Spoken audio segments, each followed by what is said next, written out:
Bueno, como bien dice, el síndrome anémico o la anemia siempre fue diagnosticada como una enfermedad, pero en realidad es, como lo he escrito ahí, es un diagnóstico que se hace en base a signos y síntomas. Ese es un curso que vamos a llevar a signos y síntomas en semiología, ¿no? Y cuyo mecanismo fisiopatológico es necesario definir para conocer bien la naturaleza de la enfermedad. Usualmente es solo los signos y síntomas van a ser secundarias a otra entidad, ¿no? Que conocemos, que la vamos a presentar y vamos a analizarla.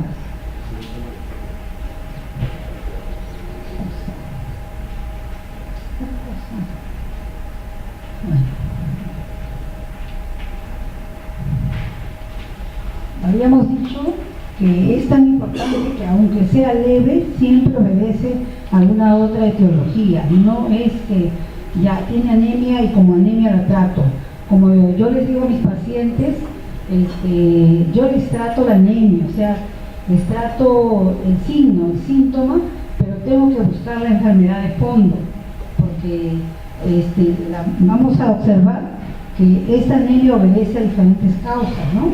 La expresión clínica, como bien lo dice ahí, es el resultado de muchos eventos, sobre todo de la hipoxia celular o tisular, ¿no? Y sus signos específicos representan toda una gama de respuestas, que sobre todo cardiovasculares, compensadas según la gravedad y la duración de esta hipoxia. Así que en una anemia grave vamos a tener debilidad, vértigo, cefalea, se van a ver hasta acúfeno, o sea, zumbido, a veces de oído de los pacientes, y también anomalías en el campo visual, se cansan fácilmente, mareos, pueden ser irritables, pueden inclusive hasta les baja el apetito, inclusive hablan de la disminución de la libido, o sea, cuando esto es bastante grave, ¿no? Y sobre todo hay gastrointestinales, que podría ser el apetito, diarrea según el tipo de anemia que estemos hablando, ¿ya? Y algunas veces está acompañada de ictericia, que saben que es el color amarillo de las mucosas y la piel, y otras veces también está crecido el vaso, a eso llamamos esplenomegalia. Y también nos puede llevar a un shock, ¿no? O una insuficiencia cardíaca. Siempre, por ejemplo, a veces ya en emergencia, le ve con 2 o 3 y le ponen el cloruro porque piensan que está pues hipotenso, que también hace hipotensión, por supuesto, y me ha sucedido, a muchos les ha pasado, que el paciente hace insuficiencia cardíaca y a veces hacen una congestión pulmonar porque nos hemos pasado de agua. Entonces, siempre, en principio, como yo les digo a mis alumnos, observar al paciente, tomar sus signos vitales, entonces la frecuencia puede estar con taquicardia, puede estar hipotenso, pero lógicamente no nos vamos a alocar y chorrearles de frente, salvo que veamos que tiene una pérdida aguda, ¿no? Que esté sangrando, que sí es importante reponer el volumen.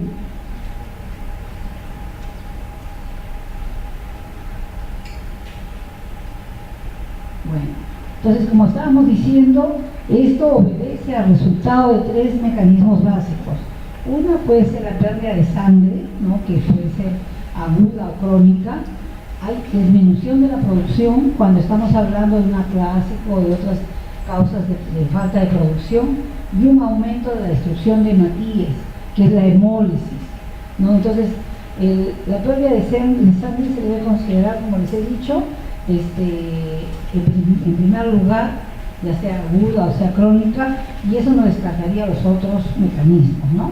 Y la supervivencia, acuérdense siempre que es de 120 días de hematía.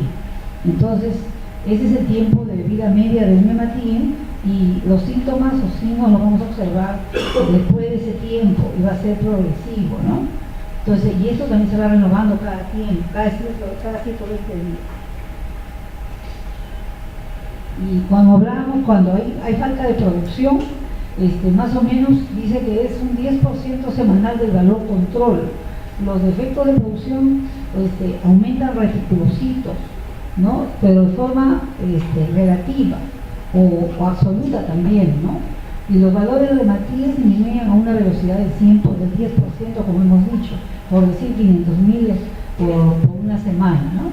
Sin embargo, cuando hay evidencia de hemorragia, es una causal de una destrucción mayor o un recuento menor, ¿no? Y es brusco.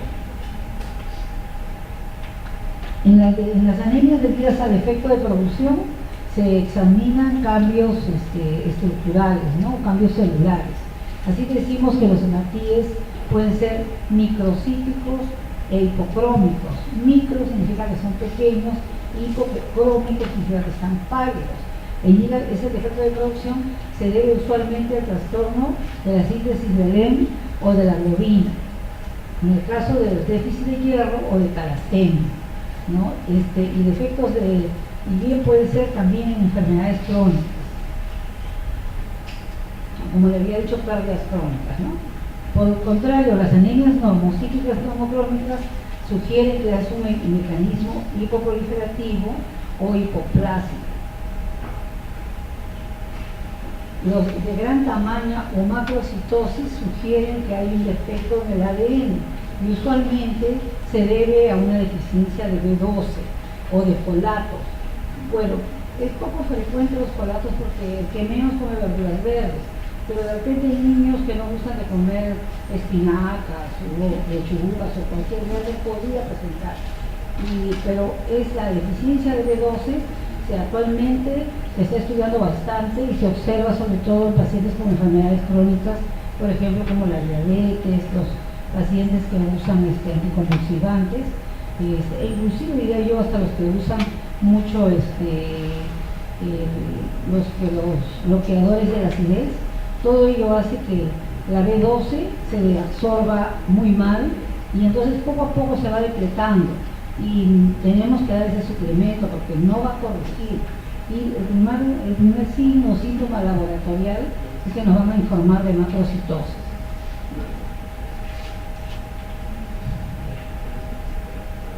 Dice que una respuesta medular adecuada, o sea, cuando yo le doy la B12 va a haber reticulocitos o reticulocitosis o policromatofilia en la sangre periférica, ¿no? Entonces, y también hay el otro mecanismo que habíamos hablado por aumento de destrucción, uno es el secuestro esplénico y la otra es la destrucción mediada por anticuerpos y otra es la función defectuosa de la membrana eritrocitaria o una hemoglobina normal.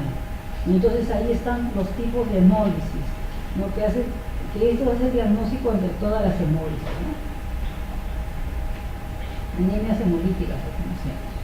Y ahora, ¿cómo es la fisiopatología de este tipo de enfermedad, que es la anemia, como he dicho, que es un conjunto de síntomas y síntomas, ¿no? O sea, sobre todo debido a la hipoxia, la mayoría están originadas por la entrada de diferentes mecanismos compensadores, ¿no?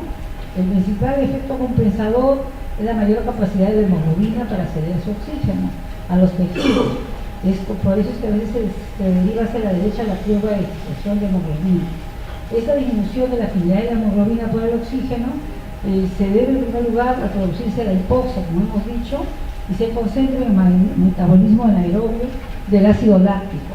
Entonces, un descenso del pH, ¿no? Por tanto, una desviación de la curva hacia la derecha. Eso lo conocemos como efecto Bohr. Pero más importante que el efecto Bohr es otro mecanismo compensador, que es el aumento de la 2,3-difosfoglicerato, que actúa sobre la hemoglobina disminuyéndola eficazmente su afinidad por el oxígeno. O sea, ya no va a tener tanta afinidad y el aumento de la desoxihemoglobina produciría un aumento de la 2,3-difosfoglicerato ratomucasa y el incremento de 2,3-difosfoglicerato que nos ayuda, que disminuya esa afinidad que tiene la hemoglobina por el oxígeno y no nos dé tantas consecuencias en el organismo, ¿no? Pero otro sí, el mecanismo compensador es la redistribución del flujo sanguíneo. Quiere decir que los que más necesitan oxígeno son el corazón, el cerebro, y menos lo necesita la piel, por eso que también lo vemos a las personas frías, pálidas, porque no hay tanta hemoglobina en esos sitios, ¿no? Y aunque dice que el riñón sufre pocos efectos porque siempre está con, o sea, normalmente siempre tiene oxígeno mínimo necesario y eso compensa su función. Cuando la hemoglobina desciende por debajo de 7.5, o sea 4.6 moles, entra en acción otro mecanismo de compensación, que es el aumento del gasto cardíaco. De ahí que puede hasta cuadriplicarse, de ahí la taquicardia. O sea, como que el corazón bombea más rápido para que la hemoglobina corra, que los glóbulos rojos corran más rápido y llegue el oxígeno a donde necesita. ¿Ya? Entonces, esto es entonces que el gasto cardíaco aumenta gracias a la disminución de la poscarga. Así dice que se disminuye la resistencia periférica y la viscosidad sanguínea. Eso también van a observarlo en la anemia, la viscosidad sanguínea disminuida. En casos graves, dice, la concentración de oxígeno en la circulación coronaria se logrará el estímulo para aumentar el flujo cardíaco, ¿no? La presión sistólica suele mantenerse, pero la diastólica también desciende, o sea que vamos a observar pacientes, por decir, que tienen 10 con 4 con 5 para ellos normales porque están con anemia, ¿no? Entonces, la tensión diferencial aumenta. Entonces, teóricamente el mecanismo que los defiende es la producción, el aumento de la producción de maquiles. Este mecanismo es lento, como hemos dicho, cada 120 días muere un hematí y hace otro, pero básicamente en grupo, ¿no? Y solo es efectivo si la médula ósea es reactiva, ¿no? Es capaz de responder a esta respuesta. Dice, como es la hemorragia, en la post-hemorragia aguda, si tenemos una médula ósea competitiva, rápidamente va a tratar de producirlo. Y a veces también en eso nos envía células con núcleos, ¿no? Porque estamos en emergencia. Y a esas células con núcleos le llamamos normoblastos, ¿no? Y en el caso de la anemia sarcopénica, hubo también, por ejemplo, la anemia perniciosa. La anemia perniciosa ocurre porque no puede absorber la B12 porque puede haber déficit del factor intrínseco o déficit en las células parietales, ¿no? Usualmente ese tipo de anemias cursan con diarreas y que es una cosa bastante llamativa porque mejora la anemia y mejora la diarrea. Entonces, no se olviden, la megaloblástica es macrocíclica. Y todo esto hace que aumente la eritropoiesis, por ejemplo, ¿no? Y a veces también se puede dosar de incremento de eritropoietina, ¿no? Que es la hipoxia renal. La eritropoietina es una hormona del riñón que se aumenta cuando también estemos en emergencia de sangre, porque es la que se estimula. Acuérdense que también le va a disminuir la sangre al riñón, entonces para compensar envía su eritropoietina, ¿no?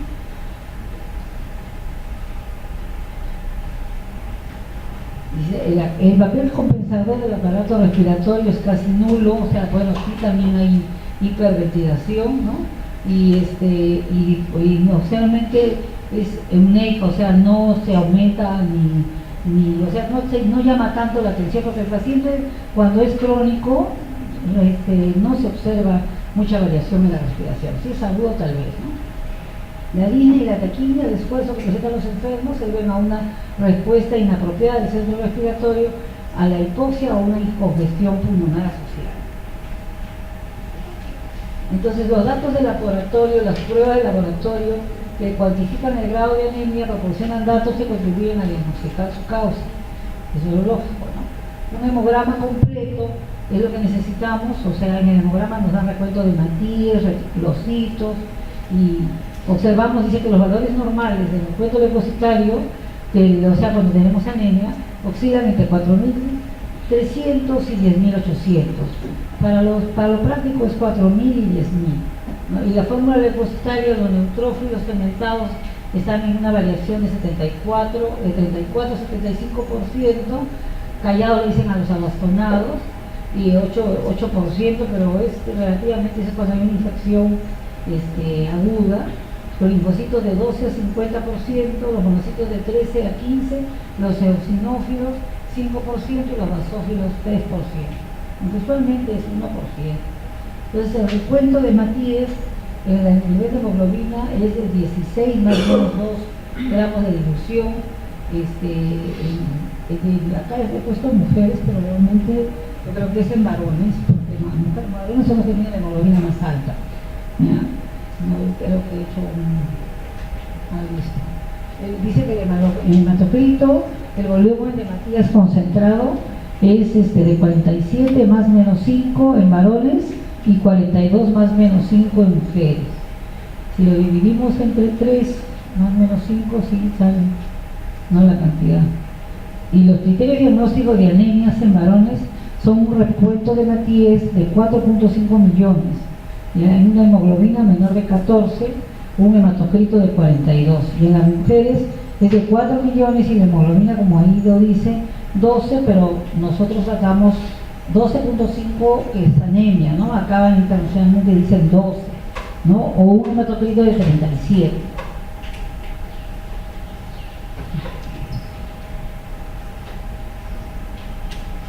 El recuento de reticulocitos, habíamos dicho que es lo que son las células jóvenes que salen cuando hay alguna emergencia, ¿no es cierto?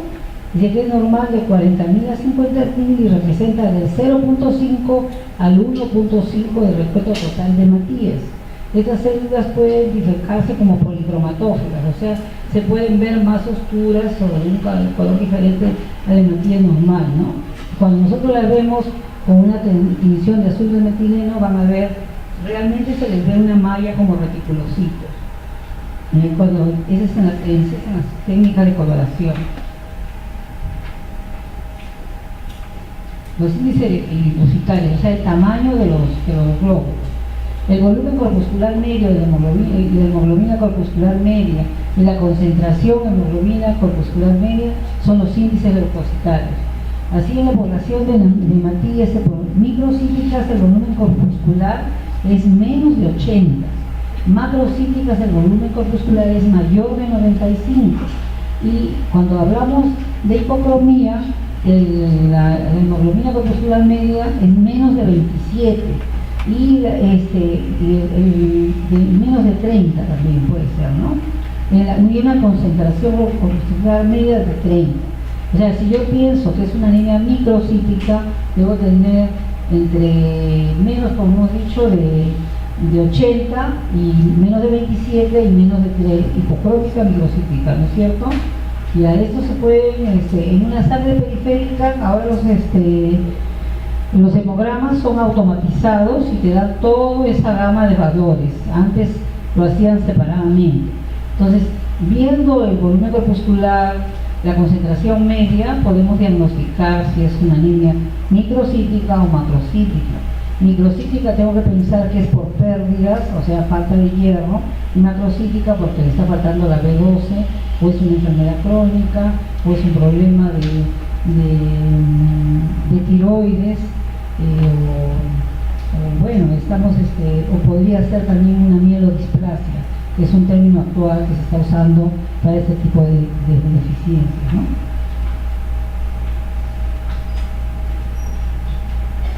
Aquí tenemos un ejemplo de lo que es una anemia normocítica normocrónica, ¿no? Como ven ustedes, ya saben que son Matías bicóncavo, ¿no?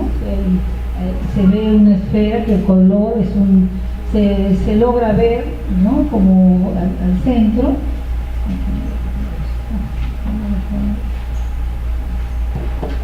Como lo señala la flecha, ahí se ve ese espacio más claro, pero no demasiado, como vamos a observar en el otro caso. Esto es un poco pálido, pero en la microcítica esto ya es como un anillo. Esto es un linfocito, esta es una plaqueta. Así son las plaquetas. No tienen núcleo, eso tampoco tiene núcleo, ¿no? Lo que tienen núcleo son los linfocitos, los neutrófilos, o sea, los leucocitos. Bueno, este ya salió demasiado pálido. Ya, realmente se ve así, ¿no? Como lo ven, parecen anillos, porque es hipocrómica. No tendríamos que ver, bueno, la imagen hemos agrandado, pero realmente si lo comparamos son pequeños, ¿no? Son pequeños, ¿no? Y esta es una megaloblástica o macrocítica, ¿no?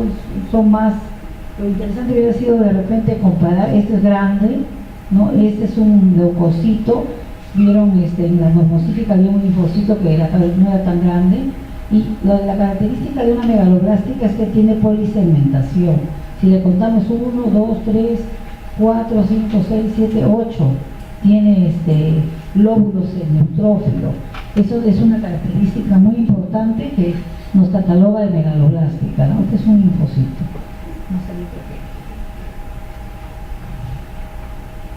Bueno, y otros análisis que pedimos es la ferritina, el hierro sérico, la saturación de transferrina y cuando es necesario la aspiración de la médula ósea y la biopsia de hueso. La biopsia de hueso para nosotros es sumamente importante porque nos cuantifica la celularidad, porque nosotros cuando hacemos aspiramos la médula ósea y depende de nuestra mano si juntamos muchas espículas o pocas, o qué tanto apretamos la espícula para ver la cantidad de células, pero quien nos da si es normo, hipo o hipercelular es la biopsia de hueso. También nos sirve para diagnosticar tuberculosis, nos sirve para diagnosticar mielotisis, que es para poder observar si hay alguna célula neoplásica que está comprometiendo la médula ósea y sobre todo la hipocelularidad cuando hablamos de una anemia clásica, ¿no? De acuerdo a las edades hay una calificación, pero cuando tenemos un 10% de celularidad, entonces el paciente es un aplásico, ¿no? Un hipoplásico. Ya hay casos en los cuales se encuentra 1 o 2%. Se imaginan que pueda ellos producir sus células, no va a poder, ¿no? Entonces, eso nos ayuda muchísimo para diagnosticar esto. La ferritina es el depósito grande que tenemos en el hígado y usualmente cuando tenemos una ferropenia, yo he visto que, o sea, lo normal, según los laboratorios, hay de 10 a 150 y hay pacientes que tienen 1, a veces que tienen menos de 0,1. Las mujeres, sobre todo, son las que tienen anemias ferropénicas muy severas por las menstruaciones. Yo siempre les pido a mis alumnos en semiología que pregunten a sus pacientes, mujeres en edad fértil, cuántas toallas mojan al mes, por ciclo, porque a veces dicen, yo soy normal, yo también soy normal. Entonces, ¿cuántos días reglas? Una regla 3 a 5 es normal, y la otra regla 5 o 7. ¿Cuántas toallas mojan? Yo le digo, para que las toallas higiénicas vengan de 10 en una bolsa, tienen que haber hecho un ploteo en la población femenina, porque no van a vender un producto que les va a faltar o les va a sobrar demasiado. Entonces, usualmente para identificar un paciente con anemia ferropénica, que es por pérdidas, les preguntamos eso y van a comprobar ustedes que le dicen que se cambian. No, que a mí me gusta cambiarme mucho, dicen, son 3 al día, 3 por 5 son 15, ya va más de 10, si son 7 días, 3 por 7 es 21, o a veces más, a veces tienen que usar toallas nocturnas y muchas dicen que usan pañales. Entonces, es una cantidad de hierro que pierden en las reglas. Entonces, eso es muy importante cuando ustedes hagan el interrogatorio a sus pacientes. Entonces, observar el número y preguntar cuántas. Muchas veces dicen, normal, y ustedes, normal, pero no saben que ellos están perdiendo más de la cuenta. Y en los varones se da y mujeres también, tienen pérdidas por el recto, ¿no? Cuando son estreñidos. A veces depende de la cantidad de hemorroides que pueden tener, algunas son leves, otras son pequeñas. En el varón usualmente es eso, ¿no? O de lo contrario, cuando un varón pierde por que es la melena. Entonces siempre preguntar el color de la deposición, las características. Si hay diarrea, tengo que pensar en deficiencia de B12 u otras enfermedades crónicas. Entonces es importante que ustedes ahora, claro, estoy mezclando semiología de repente con fisiopatología, pero creo que es algo que deben aprender desde ahora porque es para todo su quehacer diario para cuando sean médicos, ¿no? Entonces es importante que lo aprendan desde ahora y la importancia que tiene para diagnosticar una anemia ferropénica. Entonces, en conclusión, la ferritina es una gran ayuda para diagnosticar la deficiencia. El hierro sérico normalmente está de 70 o 60 hasta 150 o 150 según los laboratorios, y tengo anemias ferropénicas que tienen 19, 20 o menos, ¿no? Y la saturación se dice que es de 25 a 50. Todo lo que está menos de 25 es por deficiencia de hierro. Ya les hablé del aspirado y les hablé de la biopsia. Entonces, como bien lo pongo acá, dice, la observación directa de la actividad eritroide me sirve esos exámenes, ¿no?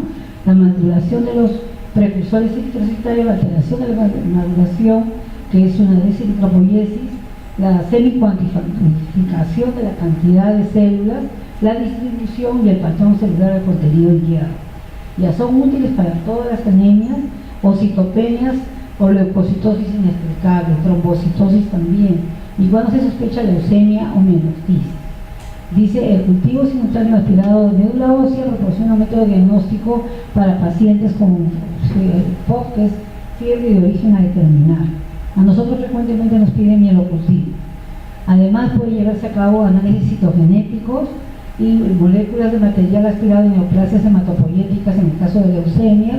Pedimos citogenéticos, pedimos citometría de flujo, ¿no? Y cuando se le sospechan también lesiones congénitas en el citogenético. Con una citometría de flujo es posible definir el inmunofenotipo cuando se sospechan de linfo o mieloproliferativo. Actualmente nosotros teníamos una clasificación FA que nos ayudaba muchísimo, era nuestro ojo acostumbrado a ver el tipo de leucemia, pero hemos observado que a veces no frecuente, pero hay fallas en el tratamiento porque no hemos sabido definir bien el tipo histológico. La citometría de flujo, yo no sé si estoy exagerando, pero una misma muestra la pasa como 200.000 veces, creo, y le sale cuál se debía para patrón B, cuál se debía para factor T. Entonces eso nos tipifica bien si es B o T, si es linfocito o qué tipo de célula está dañada, y nos ayuda mucho para el diagnóstico. Como bien dice ahí, la citometría de flujo nos da los inmunofenotipos para poder hacer el diagnóstico, ¿no? Pero siempre seguimos los hematólogos armando nuestra médula porque es definitivo, ¿no? Que tenemos que conocer de todo, como yo le digo a mis alumnos, desde el cabello hasta lo más interno que podamos conocer de un paciente, todos sus datos, es mejor, ¿no? Pero la citometría actualmente, no digo que nos va a desplazar, pero sí nos ayuda bastante para el tratamiento, para tipificar cuál es el tipo de leucemia que estamos tratando. Y por supuesto el genético también. El genético sobre todo nos da pronóstico. Esta es la clasificación morfológica, como habíamos dicho, macrocíticas, normocíticas y microcíticas. En el caso de macrocíticas, hemos dicho que el volumen corpuscular es mayor de 90-95 y tenemos las microblásticas. En hepatopatías también hay grandes, son los glóbulos rojos. En los síndromes mielodisplásicos que están en toda boga ahora, en el hipotiroidismo y en la anemia plástica, en algunos casos, porque la anemia plástica es más normocítica normocroma, ¿no? Normocítica, volumen corpuscular 80-95, anemia de las enfermedades crónicas, anemia plástica, anemia hemolítica no esferocítica y hemorragia aguda. En las microcíticas e hipocrómicas el volumen corpuscular es menos de 80 y la concentración es menos de 32. En las ferropénicas, talasemias, nunca le podemos dar hierro y nunca va a aumentar el tamaño ¿cómo se llama? El hematío. Nos ha pasado que les han dado cantidad de hierros, tiene la ferritina bien elevada y no le pidieron un perfil hemolítico, ¿no? Y la sideroblástica, que es un tipo de anemia de una mielodisplasia.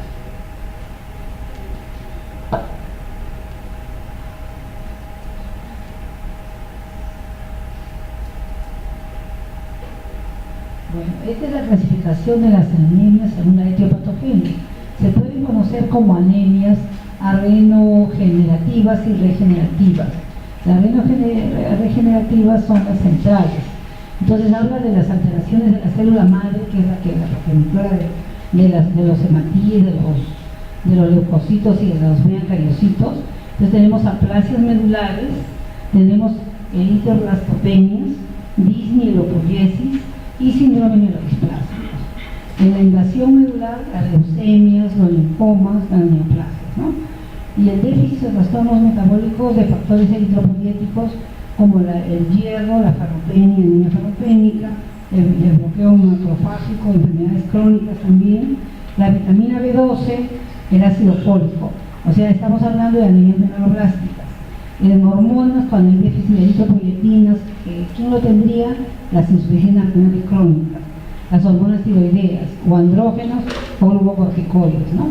Pacientes que tienen de la hipófisis, ¿no? Son los que ellos tienen este problema.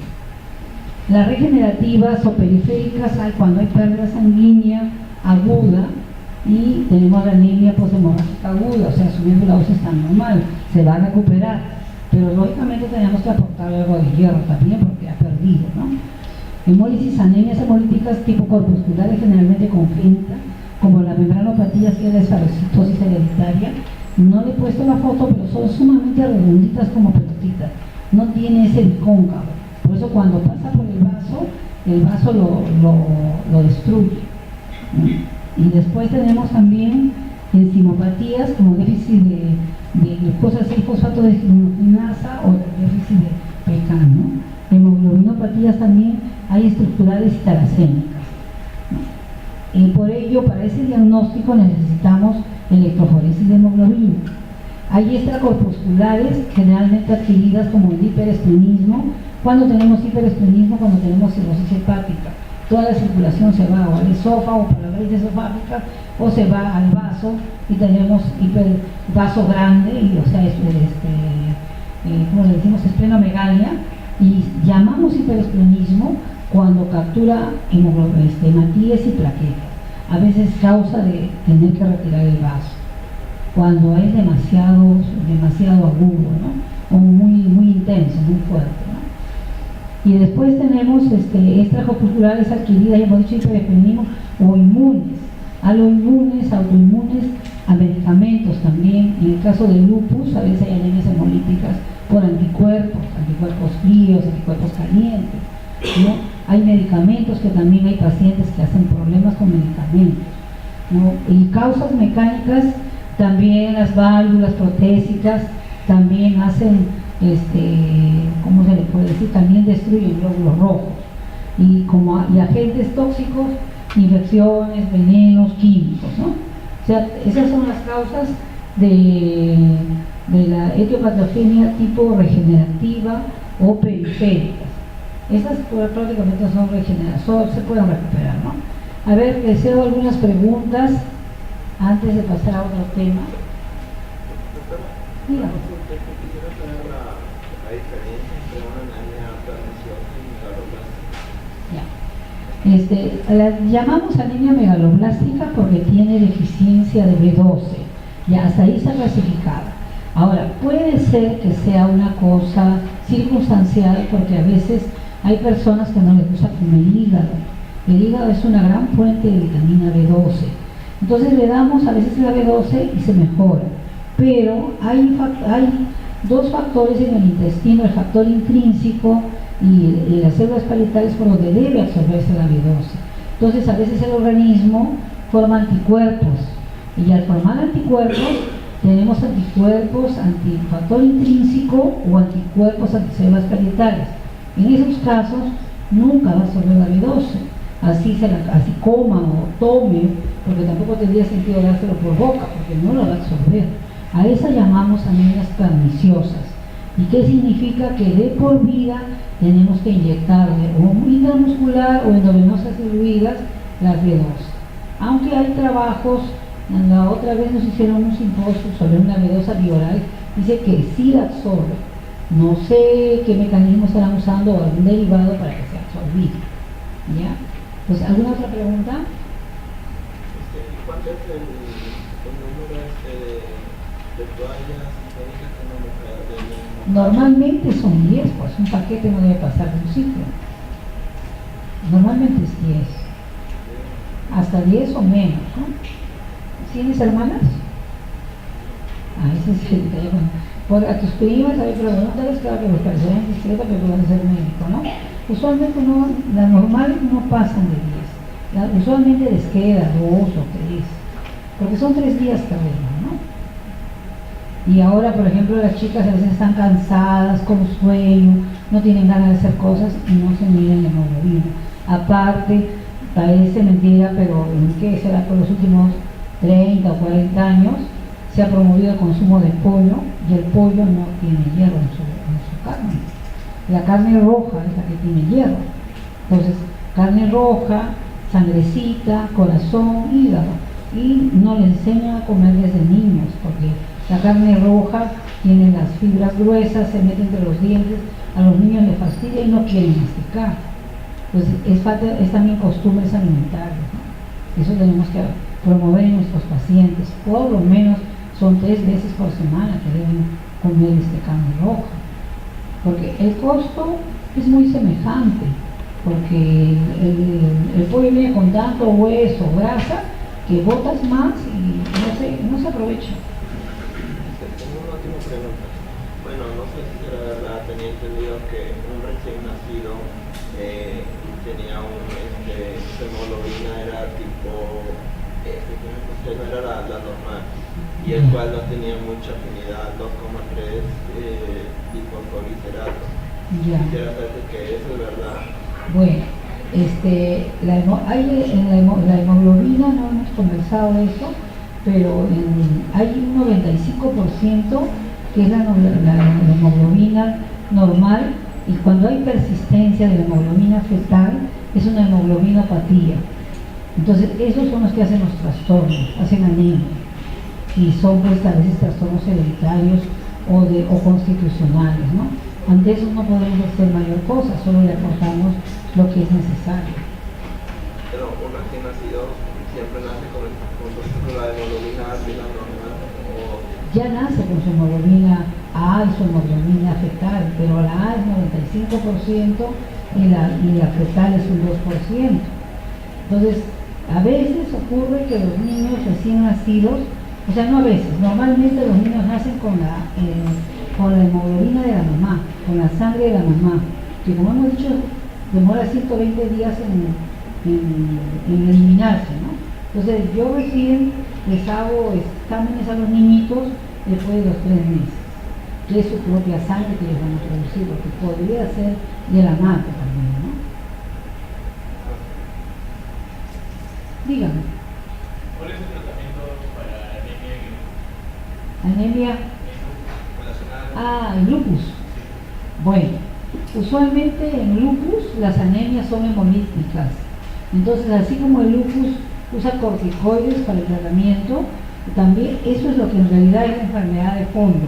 Pero cuando tengo crisis hemolíticas uso prednisona, dexametasona.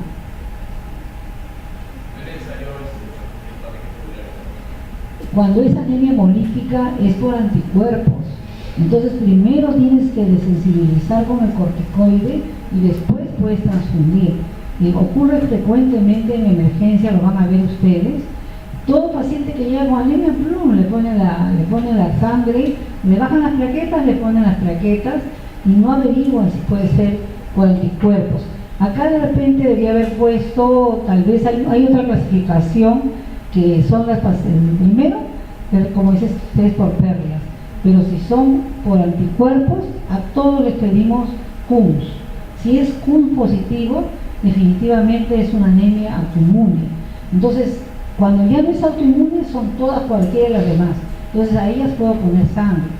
Entonces, pero cuando es por anticuerpos, o sea, tiene CUMS positivo, le tengo que poner corticoide, porque si no, y además no voy a conseguir grupo compatible, porque uno manda y no consigue, tiene que pasar por lo menos 1 o 2 o máximo 3 dosis de corticoide para que desensibilice. Eso ocurre en los lupus.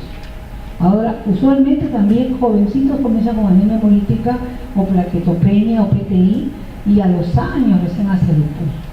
No siempre es de entrada, siempre hay que buscar algún antecedente familiar de artrosis o alguna enfermedad reumatológica. ¿Alguna pregunta? Sí.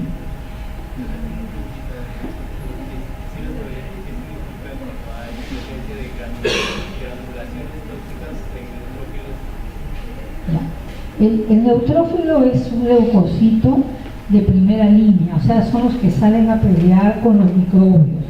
Y las granulaciones son sus defensas. Cuando yo tengo una enfermedad que es tóxica o que tiene que hay infección, eso te van a decir con abundantes granulaciones. ¿Ya? Eso es una respuesta normal a una infección. Por lo general suele ser para infección bacteriana, viral. Puede ser bacteriana, viral. Usualmente en viral hay más linfocitosis, pero es inespecífico. El leucocito con sus granulaciones tóxicas usualmente es más bacteriana, pero podría ser en viral también. Si hay leucocitosis, o sea, más de 10.000, acá decía 4.200, 10.200, ya más de 10.000, pero hay infecciones que llegan a tener más de 20.000, y a eso le llamamos reacción leucemioide, entre 20.000, 60.000, 80.000. En buena hora, porque quiere decir que su médula se está defendiendo, es una médula ósea reactiva, está defendiendo. Ahora, cuando aumenta el leucocito, no solo aumenta el leucocito, aumenta plaquetas, aumenta todo, porque las células madres se estimulan, ¿no? Pero no selectivamente va a aumentar el leucocito. ¿Alguna otra pregunta? ¿Descansamos un ratito?